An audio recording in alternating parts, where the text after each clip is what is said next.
So I thought, why don't I do this with a small little message as well? A world without violence.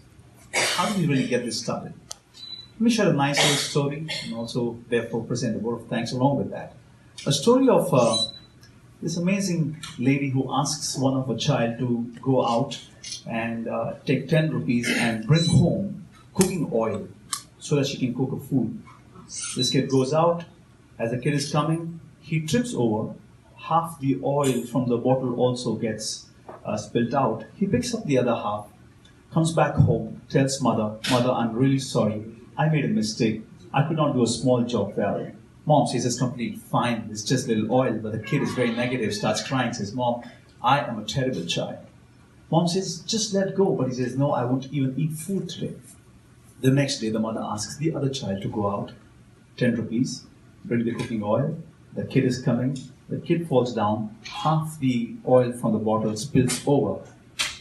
This child picks up the bottle, is very excited, comes back home and says, "Mom, I was coming and guess what happened? I tripped over and the oil as well, half of the oil got over, but I saved the other half. I am so good. I love myself. Wow, I'm capable." The first child was negative, the second is positive. And if I were to ask you at this point in time, who would you go with? You perhaps would say second, but the story continues. The third child, and don't worry, there are only 3 children in this story. So the mother asked the third child to go the other day, get the oil. 10 rupees, bottle, kid is out, coming over, trips down. Half the oil gets over. It's a story, anything can happen in the story. But the interesting thing is this, the child comes back home and says, "Mom, I'm so sorry, I was coming. I made a mistake, I tripped over and I lost half the oil. But I have a question for you, by when will you start cooking?" Mom says, "I have another 2 hours. The kid says, "Mom, please don't start until I come back." Mom says, "Where are you going?" The kid says, "Mom, I want to go back again into the town. I have 2 hours. I shall work. I'll earn 5 rupees, come back, make sure that I fill the oil and give you the entire bottle so that you can cook your food." Now this kid is neither positive nor negative. This kid is realistic. This kid knows that he has the power and the potential to take the action and therefore change the world. That, ladies and gentlemen, is the synopsis of the essence of what Gurudev was speaking.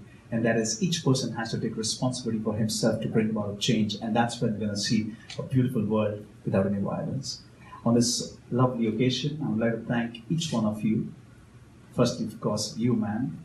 You're an inspiration. I've heard you once before. I know that you are absolutely brilliant with what you achieve for your personal life. And you inspire so many millions and millions of ladies back, children and girls back in India, with the great work that you really do, Neetaji Bhushan. Let's put a big round of applause for her. And thanks so much for making sure that you organize an event like this. Amazing. I'd like to thank all the people from all the other faiths who are here this morning. It's a privilege and pleasure to have you all here to listen to Acharya Sri Lokesh Moniji. And we really hope that together we'll bring about a difference in this world.